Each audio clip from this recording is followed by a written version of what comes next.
We are. Next set of projects is magazine layout. We've got 3 weeks to do this, and the reason I'm given 3 weeks to do it is there's a lot involved. All right, and it's something we want to work on a lot and critique a lot because this is all about layout, and layout is really at the heart of everything that we do. All right, so if you look at this overall piece, it's a lot.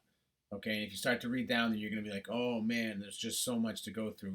There's I don't know what to look at first. So that's why I'm going to break it down for you a little bit here, all right, into short chunks. And if you're in class, you'll have it in short chunks as well. We'll be doing basically the objectives one at a time here. So the first thing is, what is typography? And there's a presentation.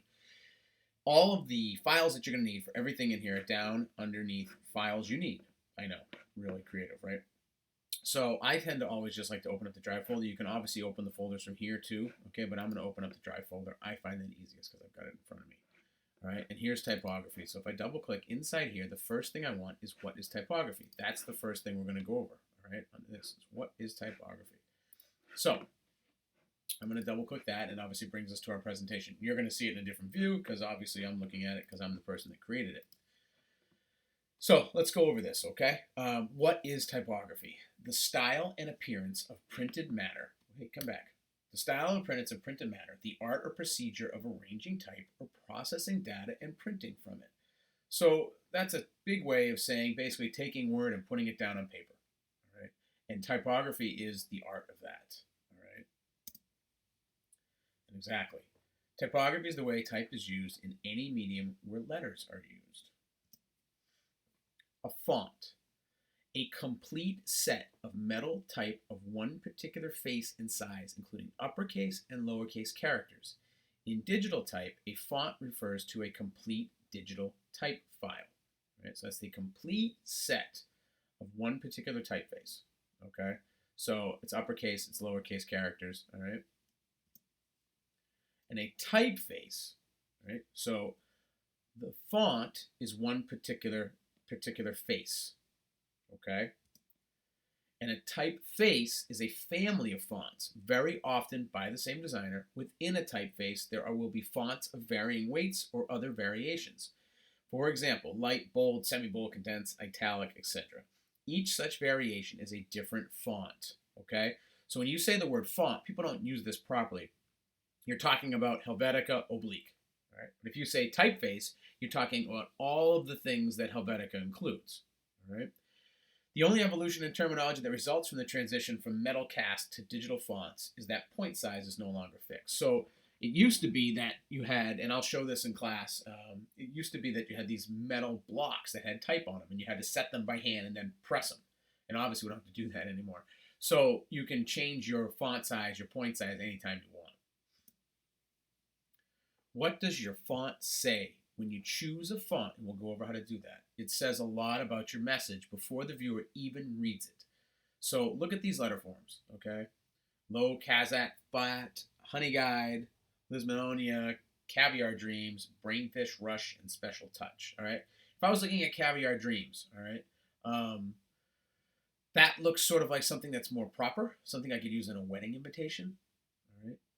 So does in Special Touch in certain aspects. But Brainfish Rush, would you have that, use that font if you were a lawyer? No, right? Okay, so that's more playful, more fun. All right, so the font that you choose is going to reflect the subject that it is. And it's a really, really important thing when it comes to design. I would say after the layout of a piece, your type is the most important part. And that's why we spend a lot of time doing it, okay? So here we go. I was wondering why that wasn't working for me. Of course, it's not going to work when I'm recording it. Why is it important? A poorly chosen font can cause confusion. It can cause the viewer to read the piece incorrectly. It can give off the wrong emotion and feel. Typography is just not something you can place into your design. It is just as, if not more important than the design itself. Okay, and this is what we're talking about. Most of the time, you just use the default font, in Google or in Word, and you just type your paper and you call it a day. And that is usually the way most people use it. But if you're in our world and in our shop, type is super important, and typography is super important. And that's why we spend a ton of time really talking about typography and choosing your type, all right? Because it's really, really important. So the art of typography, the where, the how, and the why. The hierarchy of it. Hierarchy is the organization of elements on the page to draw the reader's eye to the first, second, third, etc. most important messages to be communicated. What graphic designers do is organize information so that it can be easily understood and easily followed. The focal point grabs the eye first. Then another contrasting element takes the reader's eye from the focal point to the second most important point. Follow that up yet with another element and perhaps gives even more detail than the first and the second layers did. All right, so hierarchy is where you want people to look. All right, what's the most important? What's the second most important? Third most important? All the way down. This is the beginning of a typographic design. All of the principles of design can be used to create hierarchy. For example, by pairing a serif and a sans serif typefaces together, the text can better illustrate and reinforce intended messages. A serif font is a font that has little feet on it. We're going to go over that. A sans serif typeface is the one that you're looking at right on my screen, which is very blocky, very simple. Right? Size is also a factor. The largest typographic element on the page doesn't particularly have to be the focal point. And of course, my computer continues to freeze when I'm trying to video. There we go. That's going to be a lot of fun. All right, so now we talked about the hierarchy, and now we're going to talk about legibility. So legibility refers to the design of the typeface, the actual typeface itself, as in the width of the strokes, whether or not it has serifs, the presence of novel design elements such as like little squigglies, things like that. It is easy to tell one letter form from another in a legible typeface. So if you have a legible typeface, like the one I'm using right now, you would use it in block of type. All right, it's easy to recognize each particular letter, whereas a more decorative font is going to be a lot different to look at, which is, for instance, decorative typefaces have low legibility because they are primarily meant to be seen at a glance rather than read at length.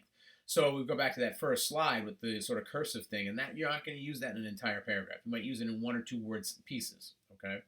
Conversely, typefaces designed for novels or newspapers have very high legibility. You need to design a specific overall legibility based on the function of the text. Right? So legibility, the actual readability of the typeface, okay? Looking at the typeface. Oh, come on. Useless. All right. So we've got legibility. Now we have readability. How your typeface is set, combined with the basic legibility of the typeface, yields a certain level of readability. So, how you lay it out and the font that you use is going to affect your readability. Readability is the dynamic interaction of type size, style, tracking, leading, color, and other properties all combined into one overall impression. So in other words, if I use this font, which is very legible, but I crammed it all together and made the line space, the space between the lines, very, very close, that would affect the readability, how your viewer can read it. They add it to a certain typographic style which has a quantifiable degree of readability. For instance, you could use a style that has an intentionally low readability that is part of the message. Or you could focus on designing a high readability because your message is complicated and you don't want your type style to hinder the audience's understanding. In most cases, communication comes before style. So you have to resolve your readability. So you might have a font that you absolutely love, you think it's fantastic, and it might be. But as you start to use it more and more in certain aspects and larger amounts, you realize that the people can't read it. And if the major piece needs to be read, well, then you're not doing your job. All right. So that last part, communication comes before style. All right. It's kind of like comfort before style, when you're getting dressed. So you want to look at form versus function. You want to make sure that this thing can be readable before anything else. All right. Which means you might have to adjust your typeface. I'm just going to leave it like this because I think it's just going to be easier and I'm tired of doing this. Kerning. Kerning is the horizontal space between individual characters in a line of type. So this is tight kerning and this is wide kerning. Okay. You also hear tracking, which is another term. All right. But tracking is different. All right. Tracking is actually the space between the entire words on a line as opposed to the individual characters. But we're going to deal straight with kerning. Okay. So kerning is adjusting the space between. This is a good way to cheat sometimes. Okay. You've got a font that's 11 point, but you need more space. Sometimes you can adjust the kerning a little bit to make it easier to read or to cheat and get your spaces in, okay? Leading. Leading is the vertical space between lines of type. The silly way I always remember leading is lead is heavy and it sinks down. So that reminds me that it's up and down, all right? I don't know if that'll help you or not, but kerning is left to right and leading is up to down, top to bottom. So this is tight leading.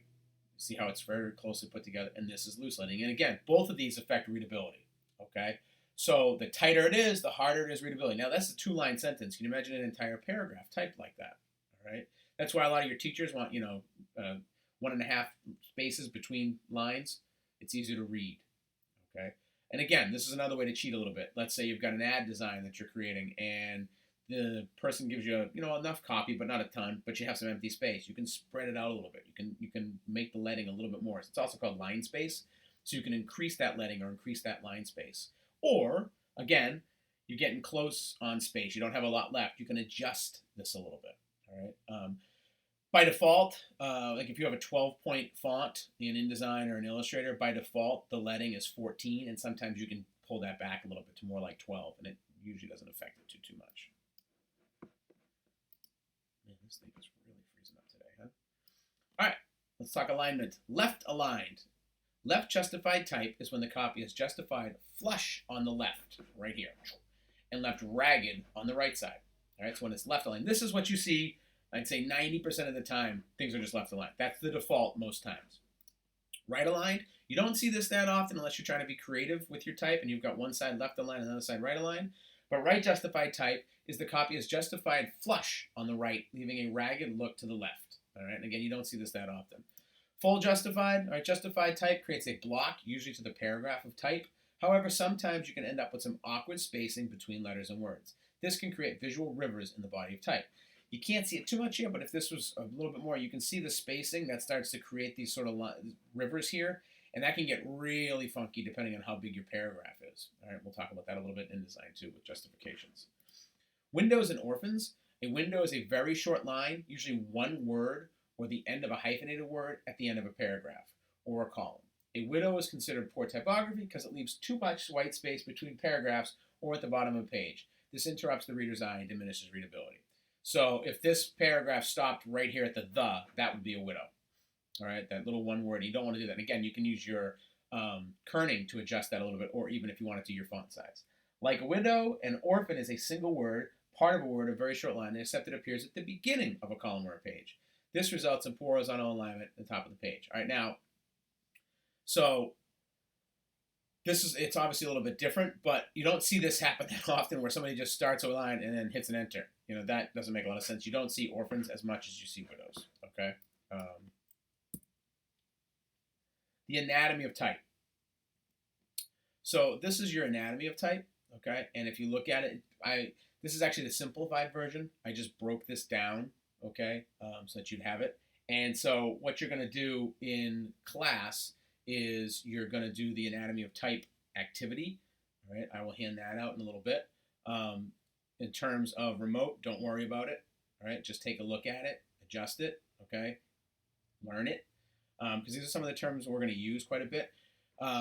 There's a lot more to this, but I kind of broke it down into smaller stuff. So here's your serifs, the little feet. Here's your ascender. Ascender is anything that goes above the X height, which is this line right here, okay?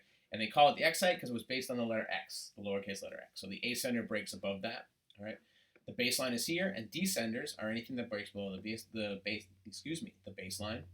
Your bracket is the space between a serif and the actual leg of the stem of the letter, all right? And the I is any letter that has a hole in it. So there's an I, there's an I, there's an I, there's an I, there's an I. You get it, okay?